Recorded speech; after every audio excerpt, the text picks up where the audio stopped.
Hello, welcome to another edition of Conversations of the Heart. Of course, it is your boy Tito. We have a very, very special guest in the building. We are celebrating fathers, good men. We're going to be talking manhood with an emphasis on fatherhood with a very special guest, Harvey Laguerre. Well done. Hello. Yes. Thank you for having me, sir. What's going on, man? What's going on? I want to make sure let me make sure I just get that right one time for the one time. Yes. So, very, very special guest here. He has, a very good podcast called Men Are the Prize. And he has a relationship podcast with his wife called Love is Black.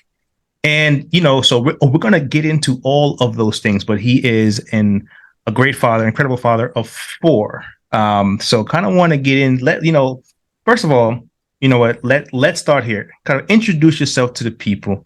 Just let them know where they can find you. And then we'll get going into the conversation. All right. Well, Harvey Laguerre is the name, pronounced properly by the host. Thank you again for that. Like you mentioned, I am the part of two podcasts, Love is Black with my wife and Men Are the Prize podcast. That's the one I host myself. You can find that on harveylaguerre.com. That is where you find the podcast. You can listen or you can watch. I have a blog there.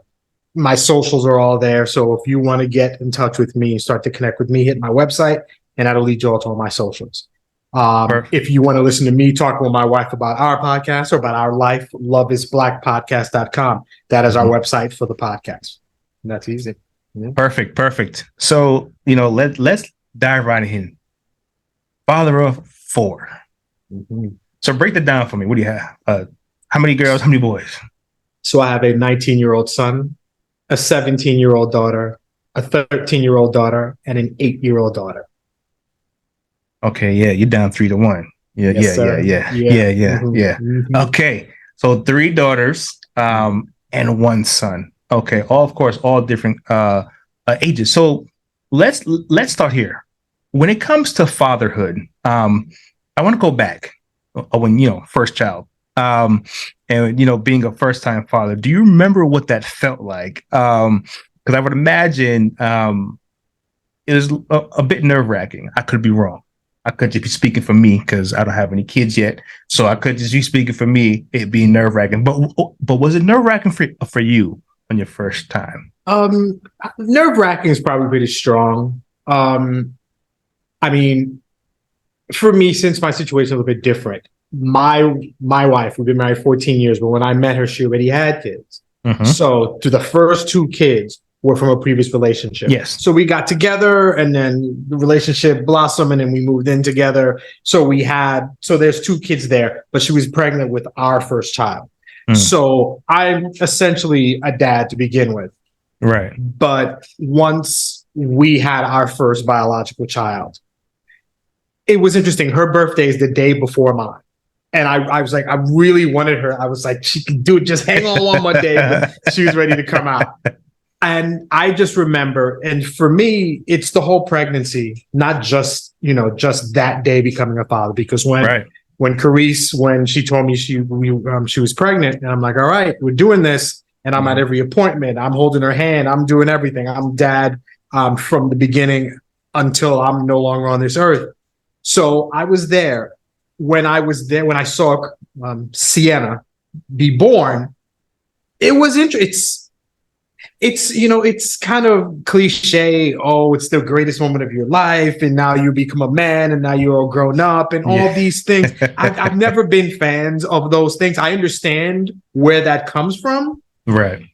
But it was holding my daughter. My first biological daughter is a special one. It's like, this is mine. This is mine. I'm taking care of you. I was here. I watched you grow. I saw mommy's stomach grow and you got bigger and bigger and this immediate connection.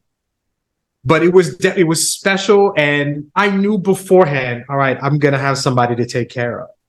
Somebody else to take care of because there are already 2 kids there and my wife. So I'm adding to the family. So the family dynamic is already there. There's obviously it's going to be a little bit different because this is my first biological child. Right. So it was different. But it was a responsibility that I really feel like I was ready for. It's Oh, time. This is what I'm here to do. And yeah, I that's was amazing. good. Yeah. So speak a little bit about since like you were born to do this, and what does fatherhood mean to you? Such a good question. I love that. And I do this podcast and I talk to men a lot, and fatherhood comes up almost every time. Fatherhood is an epic responsibility in my mind. And I call my children my agents. When I Mm, talk about my kids, and I talk to a lot of men about that, I'm raising people that mm-hmm, I'm going to send out into the community, into the town, into the neighborhood, into the state, into the mm, world. I am adding to the population of this world, and I'm adding positively. So to mm, me, fatherhood is molding children into good people who, when they leave the nest, will make this world a better place. And selfishly, it'll be because of what me and my wife did. mm, It is because we're good people. We raise them to be good people. We raise them to know that they're loved, valued, respected, mm, honored, that they are at home, they are loved no matter what. mm, So I take fatherhood as this responsibility. I am adding to the world.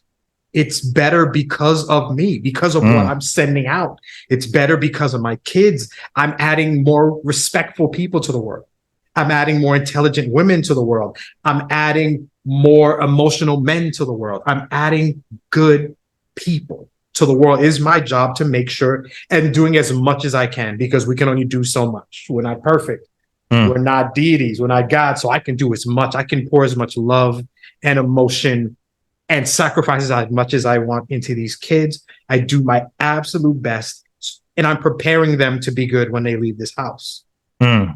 but You also s- letting them know that they can come back here if they need to. No, that's a big thing. I know a lot of people say, "Hey, listen, once you out this house, you out Mm-hmm. you out Oh this man, those are my house." kids and those are my kids forever. They're Yes. not my kids until they turn 18. And truth be told, 18 is nothing. It's just a number. I can smoke. I can go to war. A Mm-hmm. 17 and an 18-year-old are the same person. An 18-year-old boy is still a kid. An 18-year-old girl is still a kid. Yeah. That's just a number. I have a 19-year-old son who is still a kid. And we've Mm-hmm. got all these old fashioned notions at 18, time for you to go out into the world. Mm-hmm. No, no, no, no, no. When they hit that number where the world, especially for Black males, Mm. when I have an 18-year-old son, he needs me even more than he did when he was 14. Because now Ooh. I got to teach him different. Now Mm. I raised him, and now I have to prepare him for what's out there. Mm. And I can talk to him. I can do a lot, but there's very few things that I have to be able to talk to my son and prepare him for the world. Mm. So at 19, he's still a kid. 20, he's still a kid. That's just an absolute number. Yeah. You leave temporarily, but you can always come back, Mm-hmm. because this is where you started. This is where Yeah. you learn from. This is your school. School never ends, man. I'm always here to teach. Mm. School never ends. Life always teaches, and parents always teach.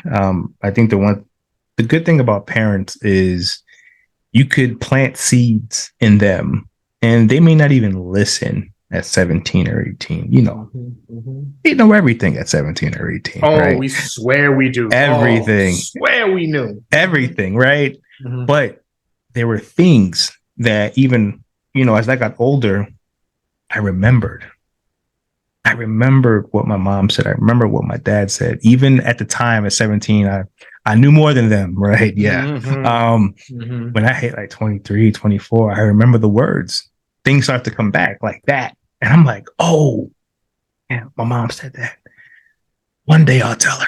One day I'll tell her that she was right. One day. It's not gonna be today, but one day I will tell her that she You was, leave I her a remember. message. She won't pick up the phone when you call. Mom, you was right. Oh, I just wanted to let you know, but you're not home. We'll tell you Yeah, another time. And then you never make that call again. nope. I know.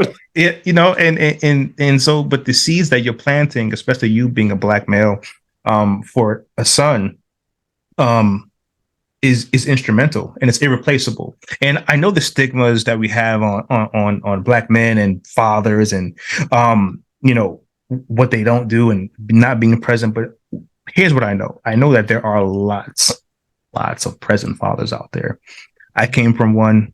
I'm talking to one.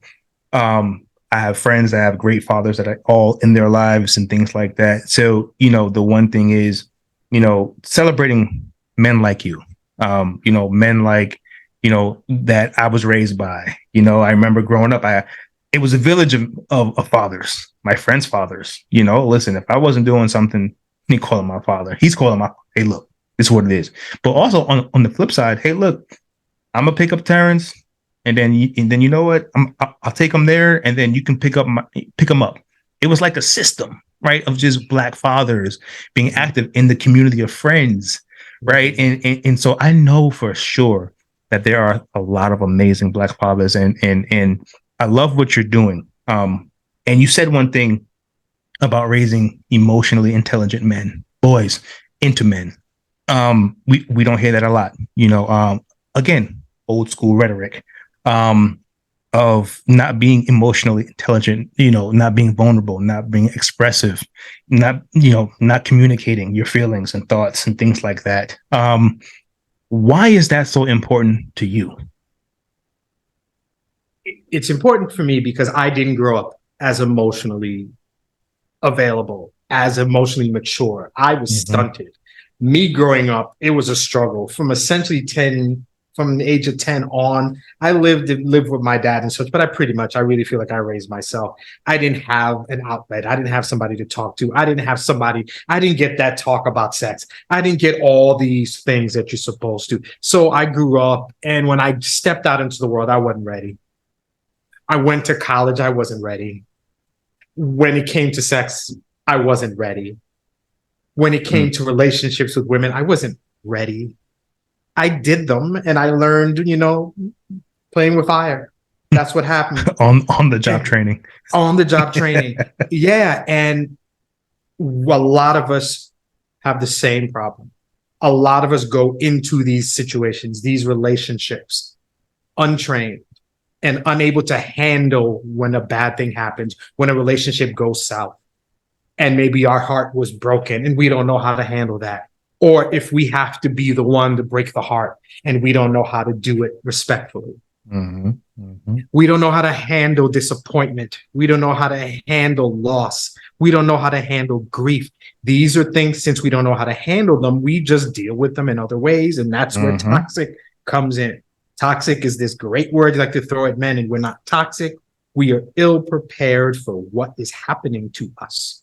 We don't raise our boys to struggle with the situation and deal with it and talk to somebody about it. We deal with our men to say, oh, something happened, rub some dirt, keep it moving. So we don't resolve anything. We just skip it.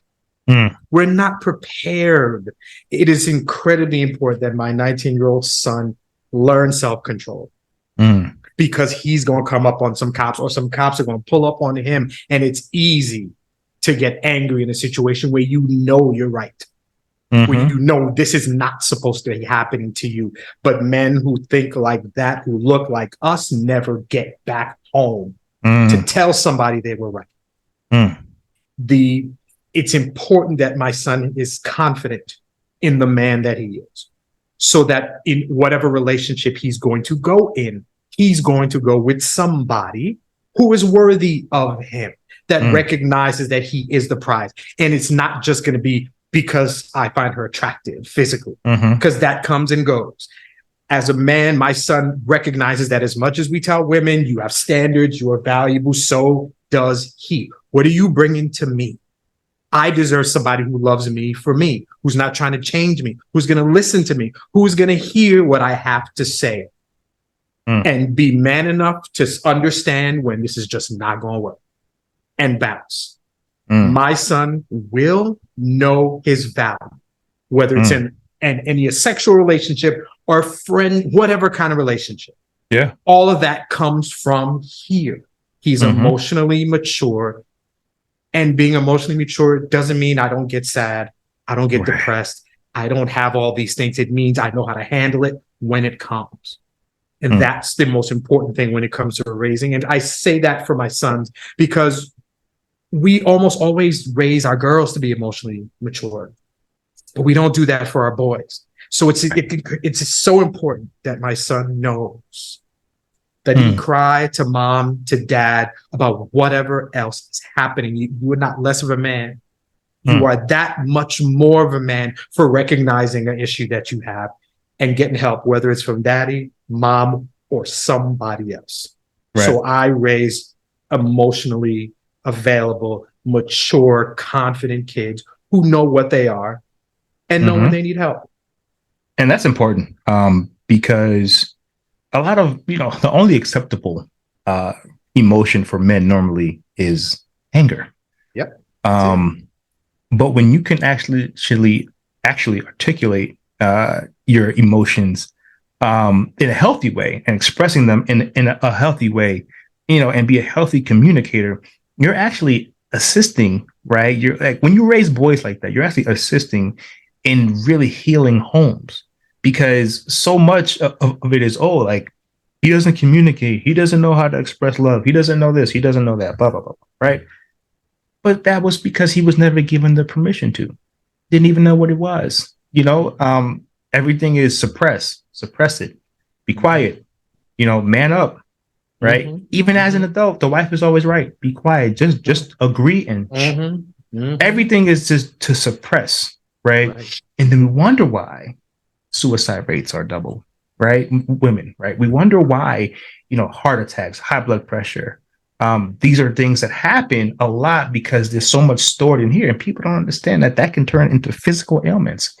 And it's unfortunate. So when you raise boys like how you are raising your son, they are going to be some of the catalysts to being a product of a healthy home. And they're going to want to portray that too, and building a healthy home. And then they're going to teach their kids the same thing,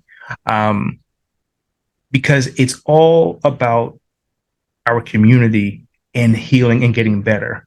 There's so many podcasts and shows and clips about, it's like a gender war, and it's horrible. It's disgusting. It's unnecessary, right? When honestly speaking, it starts from what you're doing.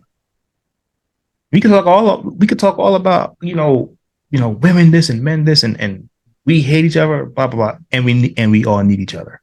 But it all starts with how you are raising your son. That's where the work starts, right? We can complain by the time the product is finished at 40, 30, 40, 50, whatever. We can complain. But it starts with what you're doing right now with your son. And it's beautiful to see, because that's where the change shifts. That's where you start breaking generational curses. That's where you start really seeing, different things going on, and successful marriages and things like that, right? So, definitely, I'm so happy to hear, in the way that you're raising your son and with emotional intelligence. And also, it's going to help when it comes to communication, just in life, in the boardrooms. Everywhere. Like, everywhere. How you communicate at work with your coworkers. You're not quick to curse them out. You're not quick to, it's you can articulate when something is wrong, and you can clearly say, hey, look, this is XYZ. This is how I feel. And you can articulate it in a professional way, right? So this is a skill, and I'm glad that you're teaching it to your son. So girl dad, let's shift over for a quick second here. Different thing. They always say, like, it's when you have a girl, it's just, that's daddy's little girl, right. So when it comes to you, so what approach do you take with raising your daughters versus raising your sons? I'm sure it could be a little different, a smidge, if anything. Yeah. And you know what? It shouldn't be. Raising our kids, it should be the same. We should treat them the same. the same level of intimacy, and that's an important thing with our kids. There should be, and intimacy doesn't just have to be a physical thing. So you hear that word when it comes to talking about your children, and it might be a little uncomfortable for some. There should be a level of safety, of intimacy that your kids have with you. And I do my best to be as emotionally intimate with my daughters as I am with my son, and vice versa. It's easier because we raise our girls to be emotional. Right. That's the hug dad for no reason, whatever, and that just feels comfortable. And I try to do with my son. My son's a big boy, and he'll hug me, and he'll stay, and he'll never leave. And it feels a bit weird, but it shouldn't. But it's just kind of what we've been raised as. That the man, that kind of that dynamic of father to son. It's supposed to be a little bit combative. I think that's the way it's supposed to be. That's how we're raising our son. It's not competitive, but it's challenging because I'm preparing him for the world. Right. And I try my best with that, and it's just a process. When it comes to my girls,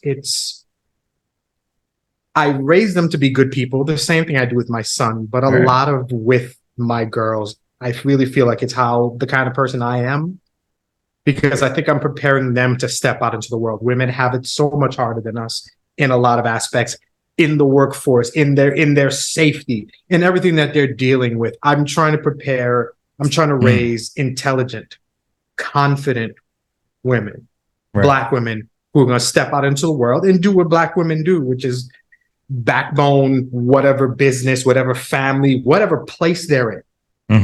I'm trying to prepare them by showing them what a good person is supposed to be and what good person they should look for or look to, or not look to. Of course, I want grandkids. I want bunches of them, but they're under no obligation to have a relationship. They don't have to do that. With my girls, you are intelligent. I think a big thing is I have 3 beautiful daughters. I'm biased, of course. I have the most beautiful daughters. I have the most beautiful daughters on this planet, and they come from the most beautiful woman on the world. But that's secondary to the intelligence that I have with these girls. I have 3 of the smartest girls walking the street. Not so the fact that they're beautiful is just extra. Right. They're super smart. They're intelligent. They can handle situations, emotionally available. They can see a situation and know how to handle it. And then on top of all that, all 3 of my girls are bad too. And I can say that as the father. They're beautiful girls inside and out. So I raised them to be good, to be empathetic, to be trustworthy, to be a good friend, to be a good best friend, to be somebody who you would trust. Somebody who's comfortable talking to somebody they don't know, to say hello, to see if somebody looks like they're in peril, and give them that smile to let you know it's okay, to give that hug to let you know it's okay. I want my kids to be the type of people that when you meet them, you feel like you're in a safe space. They give off that energy, and my girls do that. And I try to do that with all my kids, but my girls get a little bit more from me. Because it's a dad, it's a girl, it's a girl dad thing. They're my girls, and I'm gonna be paying for 3 weddings, and I'm gonna be walking 3 girls down the aisle possibly, and all these things. So there's always a different dynamic. To save your money. Exactly. 3 weddings. I can never save enough money. College. But talking about college, man. College weddings. I know. College, down payment on the house, wedding, all this stuff. But this is why we're here. This is why, as parents, we're here. I got that help. I'm giving it. I'm going to continue that. My legacy. I love that. Are my kids. I love that. And I've always wanted to ask somebody this, a parent this. So just how you said, super important that we, with your son, as far as emotional intelligence, and is it just as important to teach your daughters logic? Yes. Because it seems like it's flip-flopped, right? Like you have the man who's naturally just logical, right? Doesn't, they have emotions, but it's just, look, I can see things for what it is, not for what I feel it is, right? Right. and but you're teaching also your son to acknowledge his emotions, which is beautiful. But so now it's like he's like a dual threat. So he can be logical and be emotional and have those intelligence, and it's great. So now when you flip it, normally it's in reverse for women. There's a more of an emotional side versus a logical side. So I've always wanted to ask a parent, like, especially for a daughter, like, is that imparted in women? Because, and you're married, so I'm not trying to get you in trouble, but because I've been in relationships, and whatever the case is, and I've had friends, and so sometimes when you think about logic and reasoning and taking sometimes the emotion out of a situation to see it for what it really is, and it's like it can save, in my humble opinion, a lot of heartbreak, right? A lot of situations that shouldn't be. And putting them in bad situations, right? To just say, you know what, this is what it is. He's actually telling me that he doesn't want a relationship. I'm taking it for it. And I'm going. Versus, well, he said he doesn't want a relationship, but I feel I can change that mind. And then it turns into a whole just snowball of just dysfunction, right? And heartbreak, and then it turns into, well, oh man, ain't this right? Whatever. So, what's your take on that? Like the logic, like imparting, like really instilling that logic and reasoning part, like you instill the emotional intelligence in men, in your boys, but instilling that logic and reasoning in women. When it comes to, I can get the boy out the way first. I'm a logical person at heart. That's kind of me. Yeah. Right. That's me in general. Men. My wife, and my wife is that other side. My wife is probably more logical than I am. She has an emotional side too, but she's an incredibly logical person. So my daughters have the benefit of a mom who is very, when need be, can be very straightforward, beautiful. Can be tunnel vision about things. One thing I try to be careful with is I don't want to stifle emotion. I don't want to stifle dream. I don't want to stifle daydreaming. I don't want to stifle imagination. So what I can do is teach logic, and I create conversation with my girls for no reason. I want them to be able to express themselves. Right. I can start a conversation and disagree with them and have them defend what they think. And I'm not trying to be right. I'm just trying to get them talking about things. So I treat them to be logical, but at the same time, I still want them to have that emotional component. I still want them to want to do things. The key is to recognize when certain situations where you have to take the emotion out. And if I can teach them to be stoic when necessary, but be emotional, but more importantly, be yourself, be who you are. And if you're an emotional person, then you lead with your heart. And I have a child who's like that. And I'm like, you can be that way. When you stick your heart out like that, it can get stomped on sooner. Prepare yourself for that. And it'll hurt sometimes, but when you get to the person or the situation that's worth it, all the times your heart was stomped on, it'll feel worth it. So when I have a stoic girl who's like, okay, straightforward, I'm just like this, I'm like, okay, that's fine. The only thing is that kind of tunnel vision may cause you to not take risks. When there's something you want to do, there's a possibility of a dream that you want to fulfill. And because you're so straightforward, you may not take that hard right turn and try to do something. Sometimes you have to be emotional. Sometimes you have to risk hurt. Right. And all my kids, I try to do that with. My girls, especially because we come out of this world and we're out there and women in the workforce and they're big and they're doing all these things and I don't need no man and all this kind of stuff coming out there.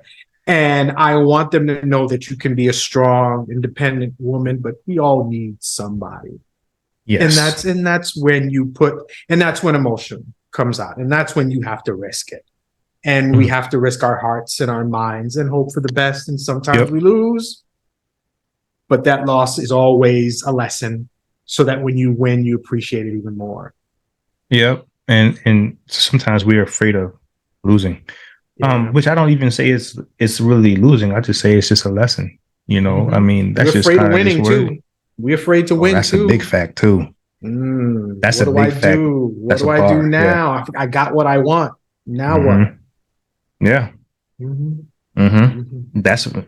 That's a big one right there too. We are afraid of winning too. Mhm. Um, so which is interesting because it's like, all right, so you're afraid of losing and you're afraid of winning. So it's like you're just stuck. Mhm. It's Yeah. like you're So so you're you just don't stuck. you don't try. You just Yeah. stay. Mm-hmm. You don't progress. You don't regress. You just stay in this one spot. Mm, There's no improvement there. Sometimes you got to take an L to get that big W, man. that is true. No You got to risk, struggle. Yeah, no no reward. reward. Yeah. So manhood, when it comes to manhood, I think um it's changed throughout the years. It's I won't say it's confusing. I think people are labeling just anything that they want. There's betas, there's alphas, I don't know. I think there's like two or three different other labels that they're putting on men, right? From your perspective, um, what is your definition of manhood and masculinity? I mean, It's a great question. I asked that on my pod. I'll answer it, but I got a question for you first. sure. When you think of masculinity, and I don't know, I don't want to veer too far off of this. But Mm-hmm. when you think of masculinity, in your opinion, is sexuality a part of that conversation? Good question. I would say historically, yeah. I mean, it seems to have always been. Yeah, I mean, it seems to have always been a part of right manhood, masculinity. It's always have been. It's always been the conversation, right? I think that's honestly, unfortunately, why I think sometimes men make different decisions with women, and impregnate them when they shouldn't, just broken home. Just a lot of just different things. I think Right. that's always been a part of it. Especially when it comes to, sexuality and sex and, just things that you should do. You should, what makes you a man, right? To Mm-hmm. me has always been money and sex.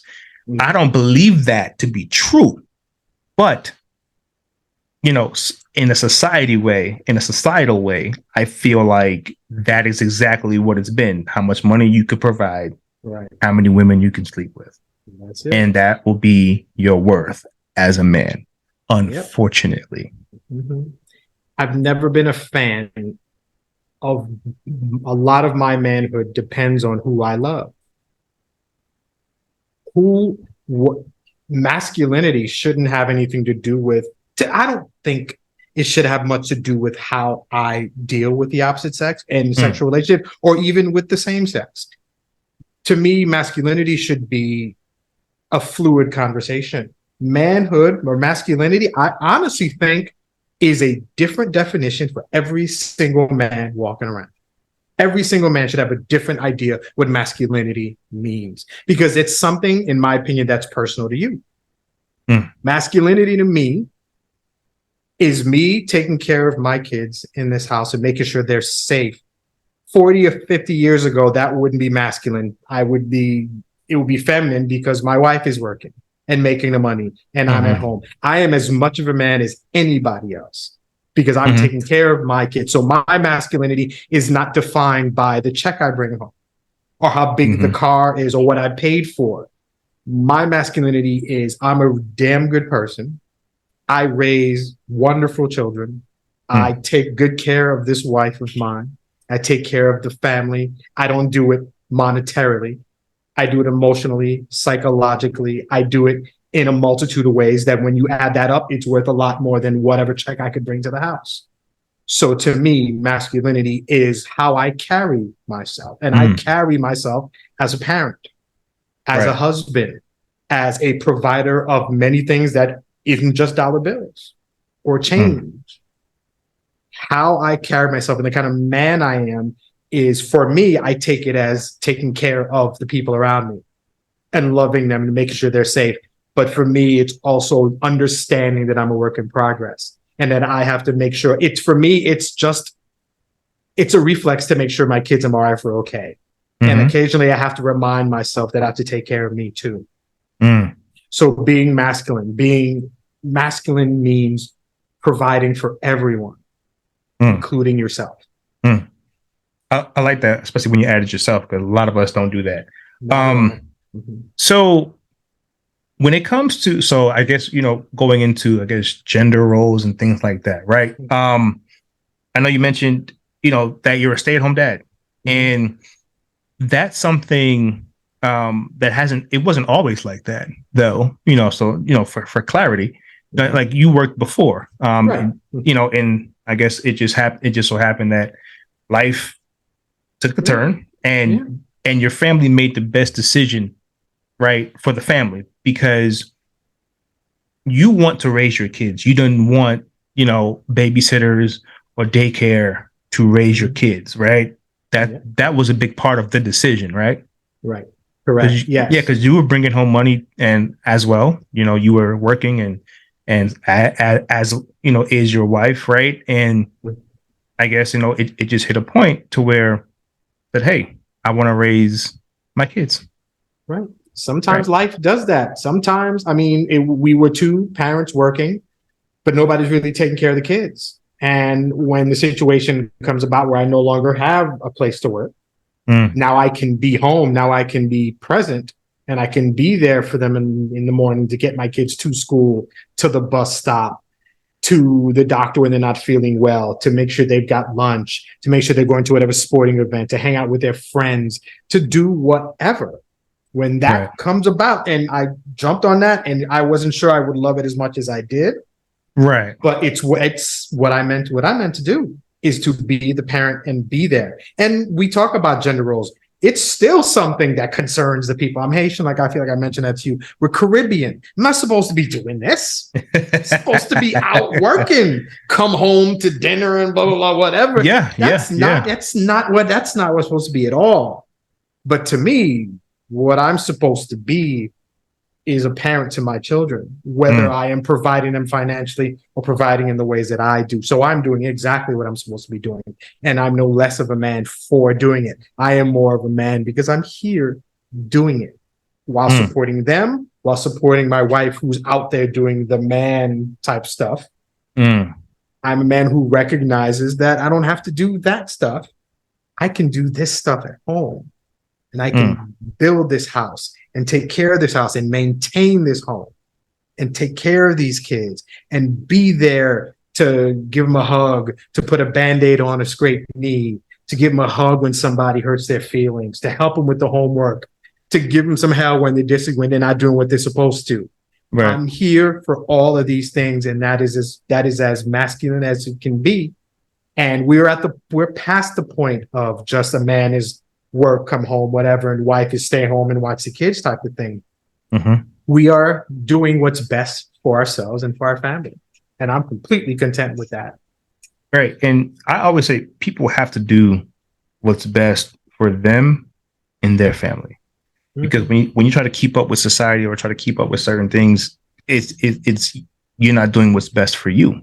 Right. So I can applaud, especially, you guys making a decision together and saying, hey, this is what's best. I'd rather have a parent in the house to raise the kids. Right. I think that's something that is to be applauded, because now your kids are still getting a parent at home. Right. And they're not being raised by a nanny or whatever the case is. And if a nanny works for somebody else, beautiful.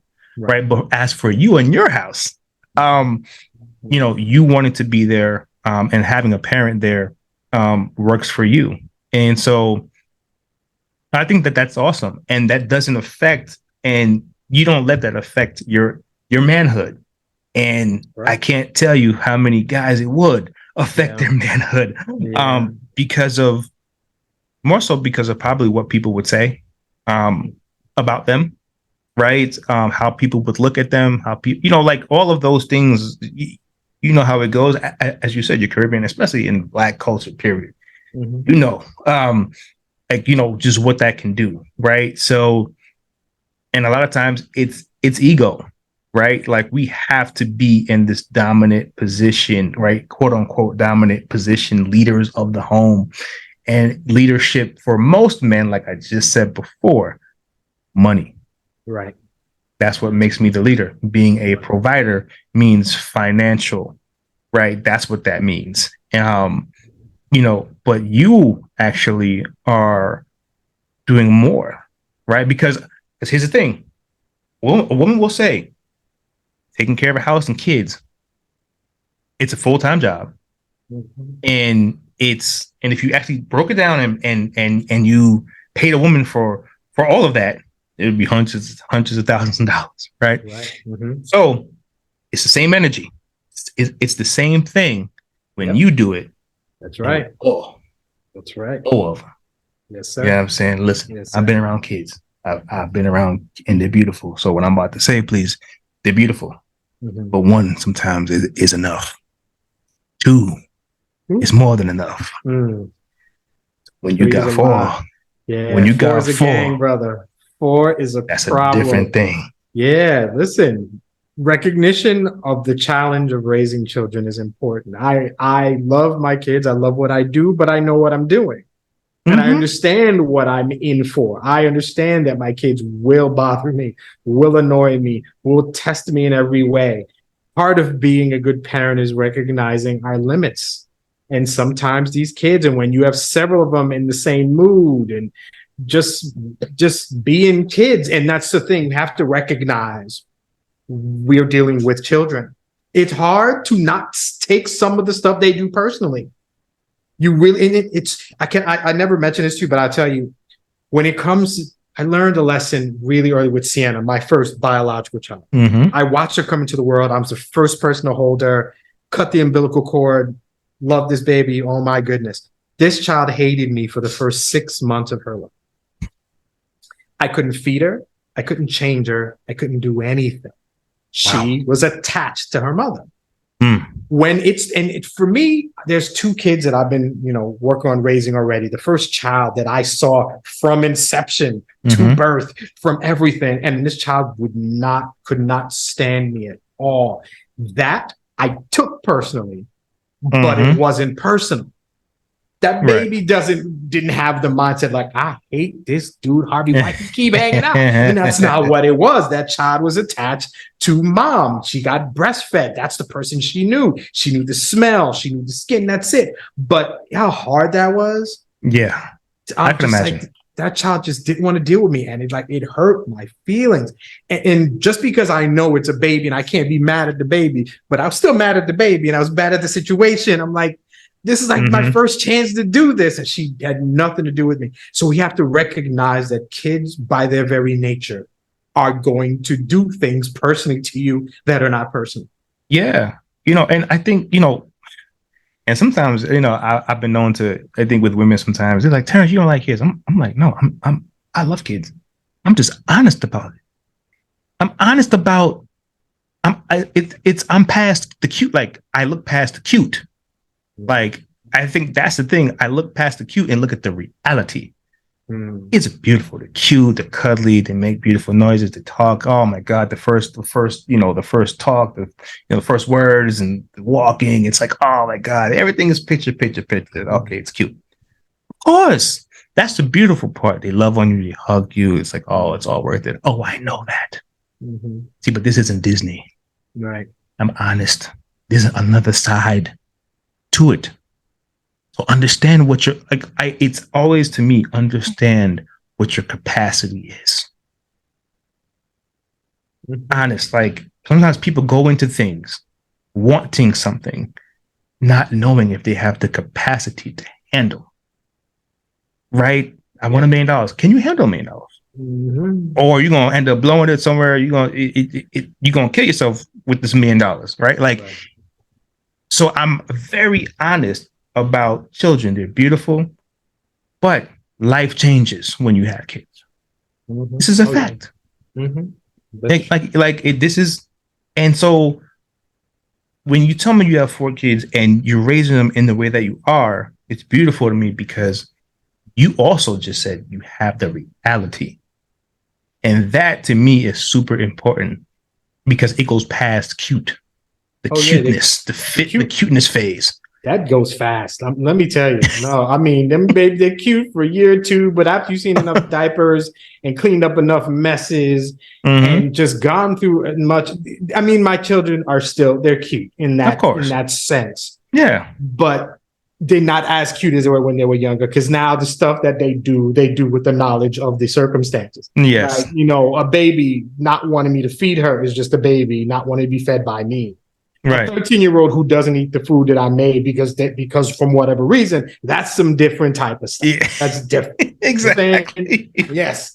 So exactly. and it comes with the territory, right? Yeah, yeah. I remember being a certain age, and I'm like, Mom, can you take me to the mall? Sure, honey, no problem. All right, Mom. All right. So look, can you do me a favor? Can you drop me at the corner? Like, can you drop me at the corner? This whole thing right here. Like I want to pretend that I got here by myself, but I wanted to ride. I wanted to ride, but I want to pretend that I came here by myself. So can you just drop me to the corner? Get into the vicinity of the mall, please. Please. My mom looking at me like, I'm gonna pull Judas up to the door. Either you can stay home, make a decision, brother. Mom's looking at me like, you Judas. Mm-hmm. Like, and I'm just like, you get young, you feeling yourself a little bit, like, but again, it's not even personal because, like you said, even at that age, it wasn't personal. I love my mom to death. Like at that age, I loved her to death. But, the ego starting to come in a little bit. You start smelling yourself a little bit. You got the little young, girls running around at that time, you young teenager. It's like, that's not cool. You know what I'm saying? Right. So it was never personal. So I remember myself. So I know, like, sometimes, like, what you're getting into, you just know what you're getting into before you get into it. Yes, sir. Because people fall in love with Disney and cute. Mm-hmm. It's just like marriage and everything else. You fall in love with Disney and cute, but not understanding the work that goes behind it. That's the thing, right? So I love the fact that you have a stern understanding of what you have gotten yourself into. I got to, man. I have to. Otherwise, mentally, I'm just gonna crash one day. Especially being a stay-at-home dad. Yeah. They always here, man. That's it. It's just they go to school, but they always come back. So I have to maintain my sanity. I have to. Mm-hmm. And that's amazing. So I know you're a husband. So take me down that road a little bit. What does, being a husband mean to you? Like, marriage means something for, different things to different people and get married for different reasons, but, what does being a husband mean to you? Like, what does that mean to you? Being a husband to me means one being part of a team. And I think that's the first thing. Marriage is work. The way you were talking about how we see our kids and it's it's Disney, it's cute and all that. Marriage is essentially the same thing. We see marriage as like, oh, it's the wedding. Oh, everything's going to be great, blah, blah, blah, whatever. There's a lot of people who get married for the wedding and not for the marriage. Ooh, yes. And once you get past the day of the white dress and the tux and the party, and then the next day, and then after the honeymoon, and then that's marriage. Mm-hmm. Marriage that's what you have to focus on. To me, marriage is I'm with the team, I'm with the teammate. And I've never been a fan of the whole 50-50 thing because it's not real. Right. Sometimes I'm feeling good and I'm like, I got you, let's do whatever. And sometimes I don't. And then she's got to pull and take us wherever.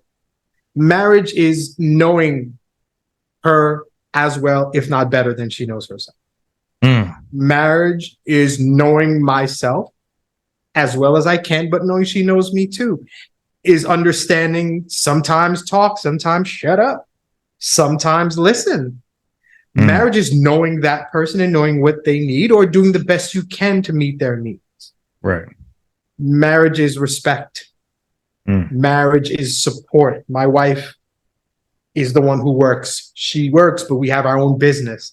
I'm literally her assistant. I set the schedule. I talk to patients, do all that stuff. And I'm not just some assistant who does it. I'm her husband who does it. So I'm setting the schedule, but I'm like, okay, she's seeing this many people. I'm putting a gap in there because I know she's going to need some time. It's being being right next to her, being by her side, being that support system, that safe space, her biggest cheerleader, her most honest critic, but loving her no matter what. Being a husband is watching her be the great mom, being the best dad so she can pull back sometimes. Marriage and being a husband is just being as much as I can be for her so she can be everything to herself. That's beautiful. That's really beautiful. When it comes to marriage, what would you say would be the biggest hang up, right? Like, and you don't have to be personal about your marriage, but just like if when it comes to marriage, like what would you say is like the biggest downfall?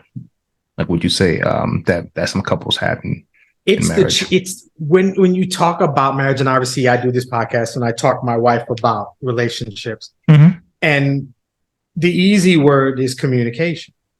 And in relationships, because really a couple that really communicates well is able to tell that person hard truth sometimes.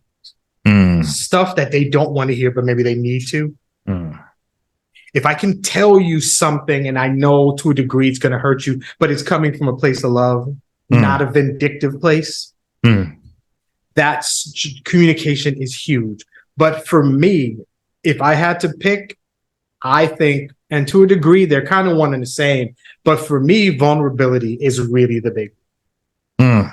When you're married to somebody, you're in a way you're giving everything and you're taking everything. You need to be in a space. It's going to be a good marriage when you can just be yourself and whatever you are, whatever you're feeling, whatever is going on, I should be comfortable to tell that person anything. And I should be comfortable. I can speak as a man. It's harder for us to be vulnerable in general, but then especially with our wives. We need to be open about everything. That's hard to just lay it out there. That's scary. I don't want to be judged. I don't want to feel like what I'm saying is going to come across wrong or is going to be used against me or I'm going to be judged. But when I put myself in a marriage, in a relationship, you got me. This is me, the good, the bad, the indifferent, and I got you. The good, the bad, the indifferent, the moody on this day, the super happy on this day, the one who initiates sex that day, the one who doesn't want it the other day. All of that comes with it. We're together. We are intertwined. And we are an example for our kids. It is imperative that this marriage is good, but also looks good. Because I'm going to have a hand in potentially 4 more marriages. My kids. This marriage needs to work so that I can be good, so my wife can be good, but for the men and women that my kids marry, because they're going to be with new people. And this is the way marriage is supposed to look. I'm supposed to be vulnerable, comfortable. We can laugh. We can mess with each other. We could joke. That person needs to be your best friend. My wife is my best friend. I am my wife's best friend. That's what this needs to be. So marriage is all of it. It's everything, good and bad. Beautifully said. And I'm glad that you said that, especially from a Black perspective and having a healthy marriage. I and not perfect, because people paint pictures in not a perfect marriage, but you guys have a healthy marriage. And I think for me, going for a healthy marriage is more important than a perfect marriage, because it's never going to happen. There is no perfect marriage. There is no perfect marriage. No, of course, I know that. But I see people, when they look at certain celebrities and they go, oh my God, what was the prayer that Ciara prayed? Oh my goodness. Like, whenever you see it, it's like, okay, all right. People only see it's the superficial. Listen, that's a great prayer that she prayed. Yes, whatever. yes. But damn well, week 3 of the NFL season, and he not home, and she by herself. She's happy for him, but annoyed that he's not there. Like, it's a marriage. There's always the ugly side of a marriage that we don't see. Always. And to be honest, that's not our business. Of We're not course. supposed to see that. Right. So it's good that I'm going to see that Russell and Sierra happy and all that. But you notice some days where he's like, listen, I'm not even trying to hear you. I'm not trying to see you dance right now. Leave me alone. You know, and she's like, I don't give a damn that you did that bootleg and scored that touchdown. I'm not trying to hear you now. You know, we're humans too. We got stuff me out going here in on. Denver. You know, seriously, out here in you Denver, know what? It's cold out here. I mean, they was in Seattle before and not warm out there. Exactly. But you know, it's marriage and it's support, and she's a great wife, and I'm sure he's a great husband. Yeah. But the inner workings of a marriage are not for anybody else but the people in it. Exactly. And that's the way it should be. And I just believe sometimes in social media, sometimes you just get too invested in other people's stuff, right? And I get it, you know. But again, having a good eye of there's going to be good, there's going to be bad. Now, it doesn't have to be toxic. It doesn't have to be, because the one thing that we do in our culture is we celebrate struggle love 24/7, 365. We celebrate struggle love a lot. Like, I stayed, like I stayed, right? Like, you know. And we've idolized this thing of struggle of staying in places that sometimes can be dangerous, right? To you physically, your health, whatever the case is, infidelity, cheating, all types of things that we identify as it's not easy. Nope. But it's like, wait a minute, hold on. You guys took this way left now. Like, we didn't say you have to stay, you know, if you're in an abusive situation or if you are in infidelity, and you know, that's not what we meant when we said for better, for worse. That's not what we're talking about just things that could be taken care of, worked through. Things aren't always going to be easy, right? But it's this ideology of just stuff, you know, the struggle and love, and it's like. And the one thing is, and I again, I don't mean to harp on the old school, but sometimes you would see people married for 50, 60 years. Not that was love. A lot of it was convenience. A lot of it was, I can't work. So I got to stay here. I have to take this because this is what it is. Half time, people didn't even sleep in the same bed. But we didn't know the inner workings of it till later on down the road. And it's just like, well, man, I didn't know you put up with that. I didn't know you put up with all of this. But that was because times were different, right? Yep. You know, so it's yes, idolizing, yes, oh my God, I want 50, 60 years, like great. But man, that great didn't tell you all the stuff he or she was putting up with. Yes, sir. You know, people pretty good for business reasons and money reasons, whatever it is, right? So it's just, we got to understand really what marriage is really about, and having a healthy marriage, you know, and aspiring to do so, right? And also working on yourself as an individual, right? To me, that's key, because when you work on yourself as an individual, then you could show up as at least try to be your best self in your marriage. Right. But if you're not well with yourself, how can you be well for somebody else? Yep. Right. And if you do, and we could pretend now, we're always good at that. Okay, I'm good. I'm good. Don't worry about it. But internally, you toe up. And then that shows in that shows in your attitude with your wife, with your children, with your husband, whatever the case is. You know, so I like the fact that you're leading with healthy. I think that's what we all should aspire to have, is a healthy relationship, especially in the Black community. Especially. I wanted to get into the podcast for a bit. Because the title, Men Are the Prize, right?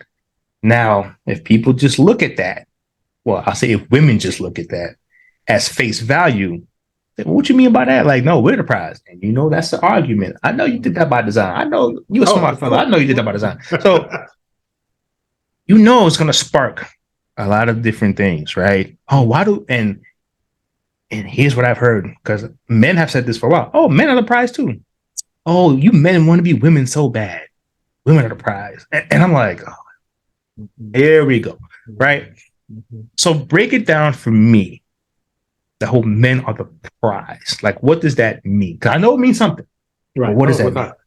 So a lot of what you said is true. So the reason men are the prize is the title is because I always heard and will never stop hearing that women are the prize.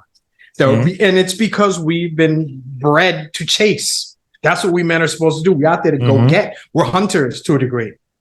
And I always heard women are the prize. And I'm like, yes, you are. But so are we. In my head, I'm like, women are the prize. I love women. Yes. I love men too. We're good people too. We are the prize also.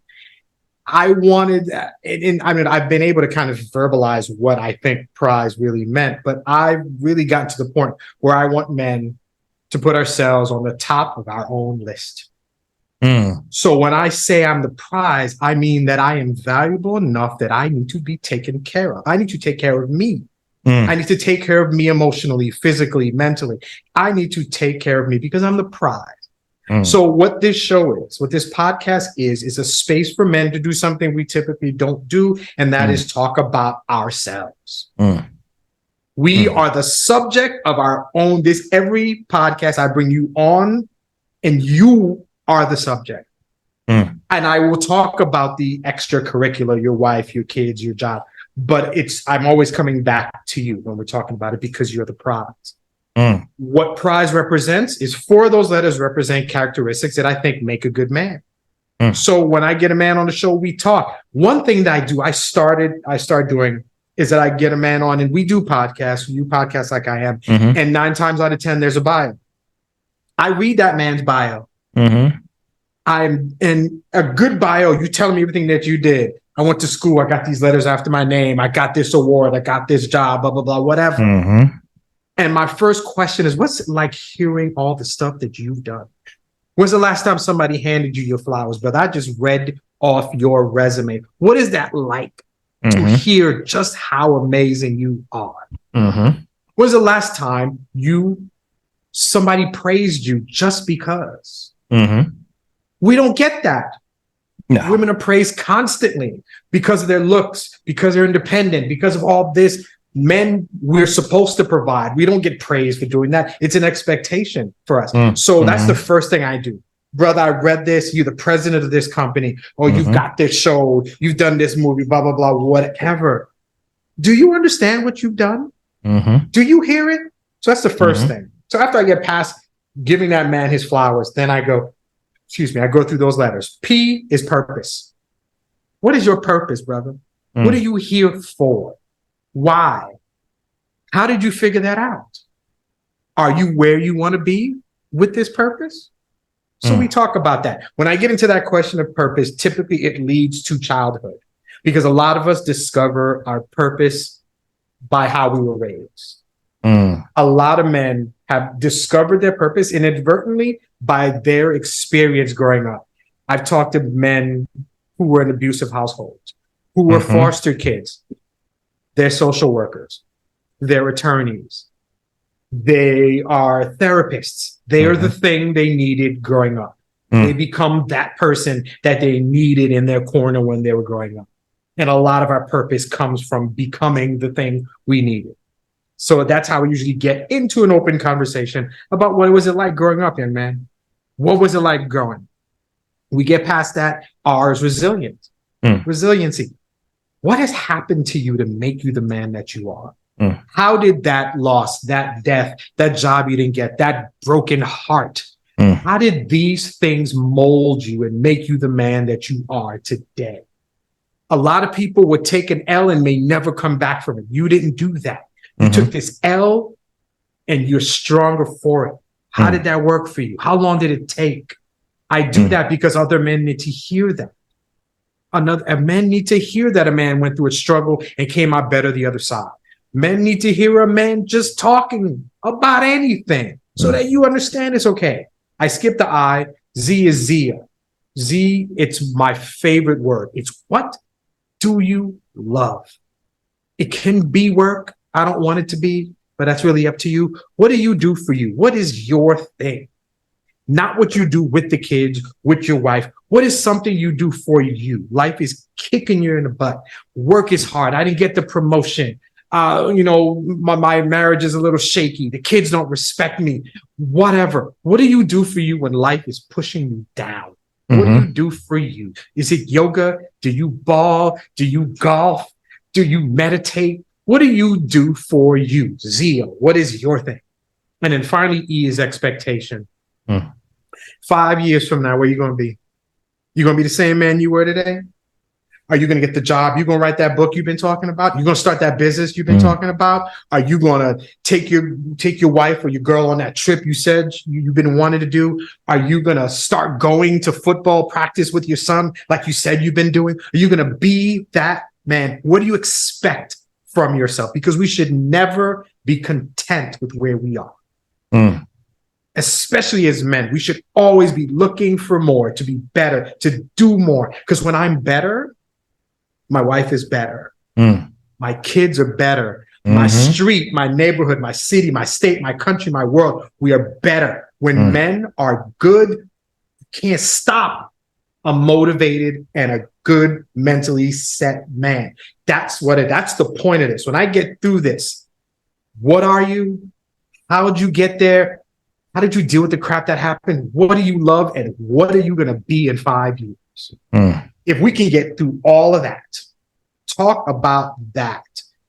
I get that man to be like, there's usually a moment when I talk to men on this podcast and something that they say clicks.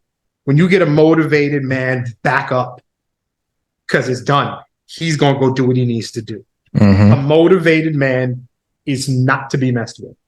And sometimes that's what we just need to do. So that's what I do. Doing this, hopefully, because I do this, and then I coach men too. And I use this when I coach also. What you missing? Why are you not where you're supposed to be? Who's stopping you? You know who's stopping you, right? It's that dude in the mirror. It's that dude. It's not the white man out there. It's not your wife. It's not your kids. It's not situation. It's you.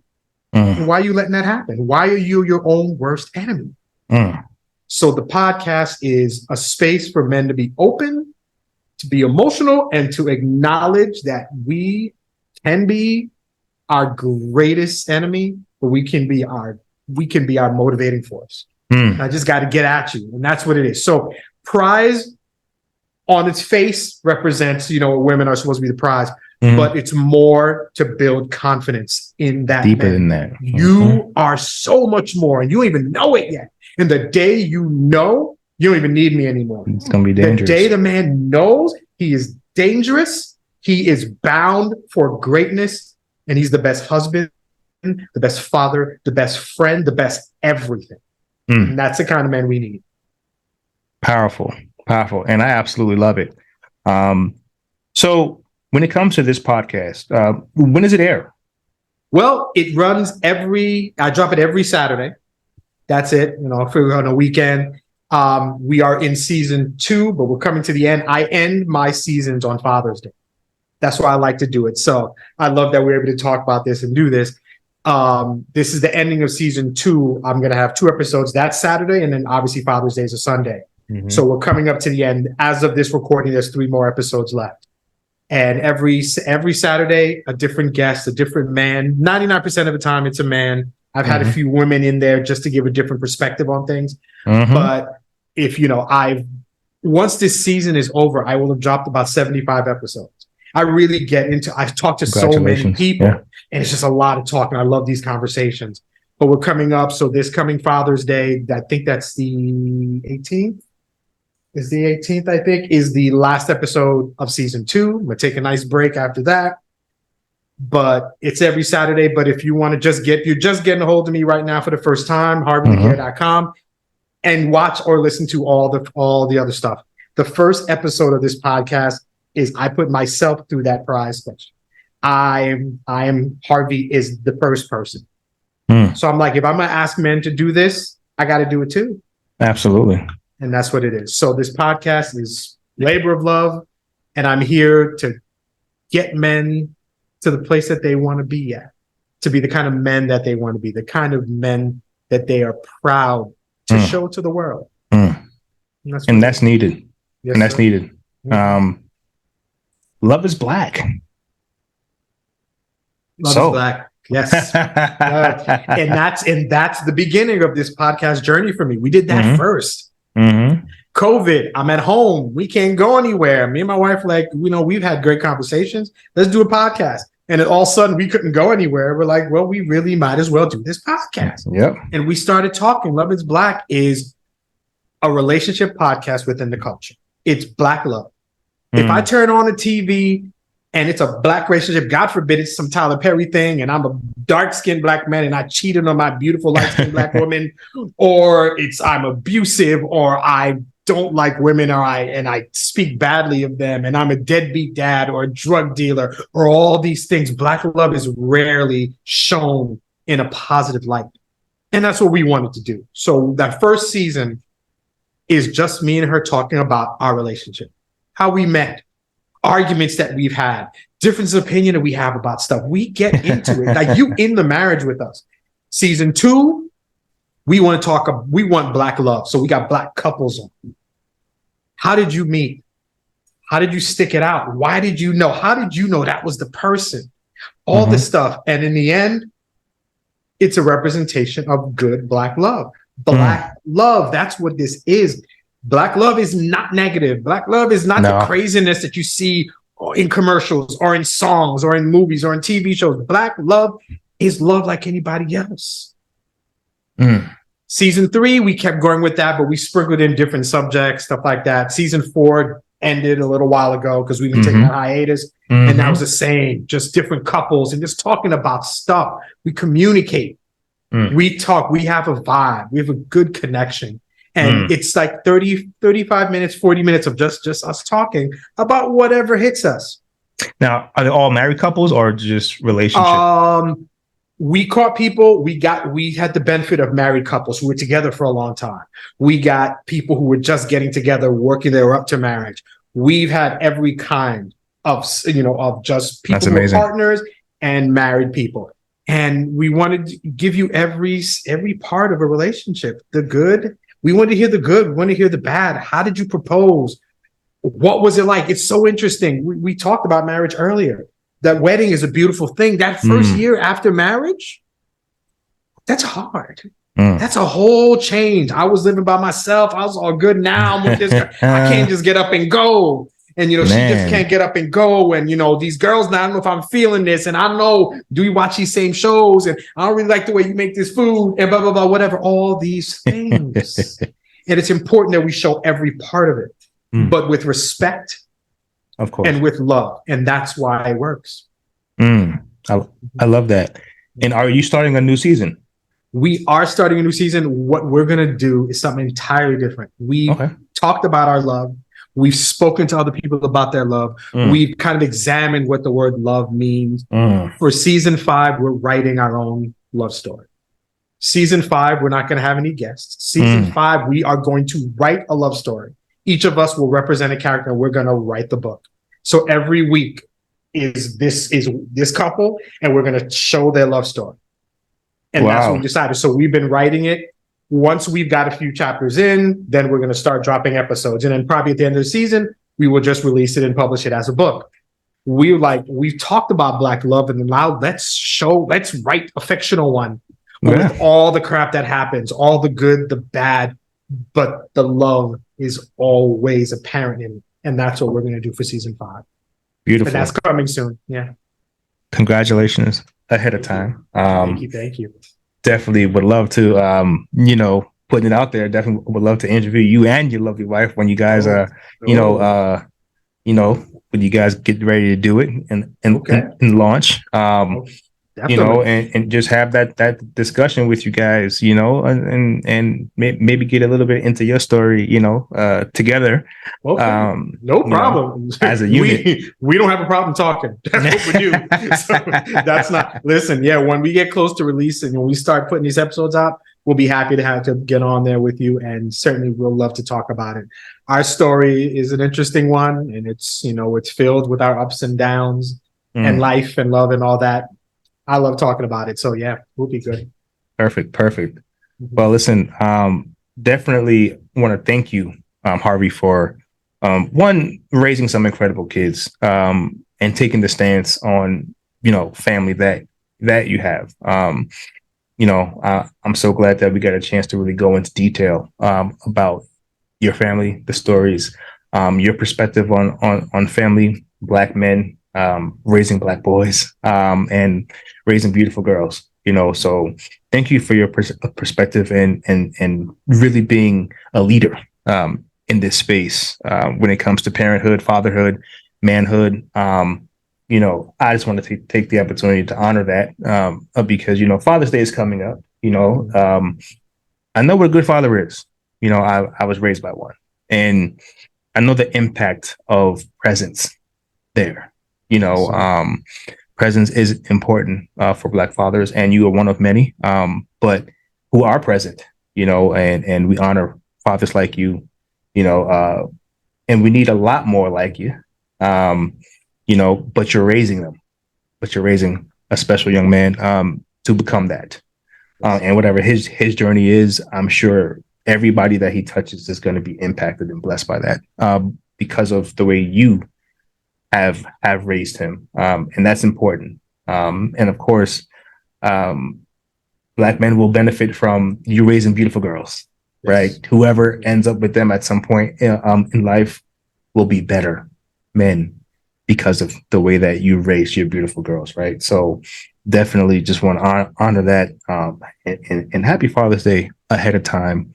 I hope that you do something fun in whatever capacity that is. I hope that you're honored in the way that you need to be honored because you deserve that. I appreciate So it. Thank you so much. definitely, I encourage everyone to go check out his podcast on YouTube and check him out on Instagram, and really just see and listen to his podcast and the guests that he has on. Very, very passionate about manhood and what that looks like and the state of men, and that's important. And we need more of that. Without because you can promote and promote men and be about men without degrading women, and Very that's much and so. that's what he does, So true. So and that's true. what Thank Harvey you for does. that. Thank you so much for that. Because we have a lot of people who and I've seen them out there. They go viral. They have millions of followers, and they uplift women at the expense of men, and they make money, make a lot of money off of it. And hey, fair play to them. They take advantage of whatever it is. It is. But I personally love people who uplift the culture, and you can uplift men without bashing women, and you can uplift women without bashing men. And that's what his platform is all about. And that's why I really wanted to have him on my show because I love men like this, who's fair to all and who's about the culture. So, so with that said, tell everyone where they can find you, listen to your podcast, your social medias, any upcoming projects that you have. Now is the time. I appreciate it. Again, by the way, thank you for having me. I appreciate it. Thank you for the wonderful words. I appreciate it. It's nothing better than positive words, nothing better than affirmations from a fellow brother. So thank you. I appreciate the Absolutely. time. You can find me. My website's the best thing to do, harveylaguerre.com. You will find my socials. You can click on them. You'll get me there. My podcast is there. Pretty sure there's a link to Love is Black there. Everything that I do on this outside to uplift men, you can find on my website. A lot of the podcast and everything that I really want to express to the world, to show to people, you can find on the website. I like podcasting on the social medias. I'm an 80s kid. I love so I'm an 80s R&B head. I'm an 80s TV. So you see me talking about random stuff on that, because a lot of things when I talk about men is one thing that's important is that we're not always so serious. We got to enjoy life sometimes. Yeah. We have to. I will talk to you about 80s music until you have to kick me out your house, and I'll leave willingly. So I enjoy stuff like that. So I have fun on this. I have fun doing the podcast. I have fun talking to men such as yourself. So if you want to get into me, check the website, and then from then on in, get to the social media. I'm going to start working more on the blog. Love is Black is coming soon, and then that book is coming. Public, I'm going to be doing a lot more public speaking. I got a lot coming in the next few months. I got a lot more to do, a lot more to say, a lot more men to help. So if it's all right with you, I'd like to end with something, if I could just speak to the men. Of course. I end my podcast with talking to the men. And the reason I do that is because, and we mentioned it earlier, that suicide is running rampant in men in general, but specifically in Black men too. And a lot of us go through times where we're struggling and we don't know where we're supposed to be or what we're supposed to be doing or how we're valued or whether we're even supposed to be on this planet. I end the podcast the same way. You are the good news that somebody needs every day. Your voice is something that somebody's been waiting. Your presence uplifts somebody. The fact that you call or talk or write or anything makes somebody else's day better. You are important to somebody. So if you're ever wondering why I should be here and if I don't need to be here anymore, just know we need you. I don't know you, but I love you. I need you. And there's somebody who does know you, who's waiting for you to walk into a room, to give them a hug, to smile at them, to give them affirmation, to make them feel good. You are important to so many people. But most importantly, make sure that you recognize your own value because you're important to yourself. Because you are wonderful. You are a man and you're the prize. Harvey Laguerre, ladies and gentlemen, I don't have nothing else to say about that one. I'm going to just leave it right there. This is another episode of Conversations of the Heart with T-Tail. Thank you for watching. Tune in next week. Peace.